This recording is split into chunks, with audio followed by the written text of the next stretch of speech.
বন্ধুরা, এসমুক্ত চ্যানেলে আপনাকে স্বাগত জানাচ্ছি। আমাদের হাতে যখন খুব কম সময় থাকে অথবা খুব সকালে ঘর থেকে বের হতে হবে কিংবা বাচ্চাদের স্কুলের টিফিনে আপনি এই খাবারটা খুব সহজে এবং কম সময়ে তৈরি করে নিতে পারেন। এটার জন্য দরকার হবে আপনার পাউরুটি, একটা ডিম, গুড় অথবা চিনি এবং অল্প পরিমাণ বাটার। দেখুন আমি তৈরি করে নিয়েছি। এই খাবারটা যেমন পুষ্টিকর তেমন সুস্বাদু। খুব কম সময়ে তৈরি করা যায়, সর্বোচ্চ 5 মিনিট লাগবে আপনার এটা তৈরি করতে।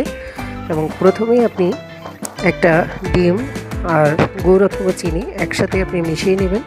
তারপরে আপনি পাউরুটিটাকে এভাবে ভাঁজ করে নেবেন।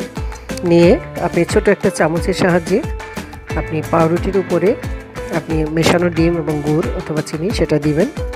তারপরে ফ্রাই প্যানে অল্প পরিমাণ বাটার দিয়ে তারপরে যখন ভালোভাবে গরম হবে এবং বাটারটা গলে যাবে তখন আপনি রুটিগুলো দিয়ে উল্টে পাল্টে ভেজে নেবেন।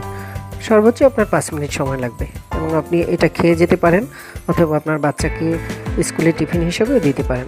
একবার অবশ্যই ট্রাই করবেন, আশা করি আপনার ভালো লাগবে। ধন্যবাদ।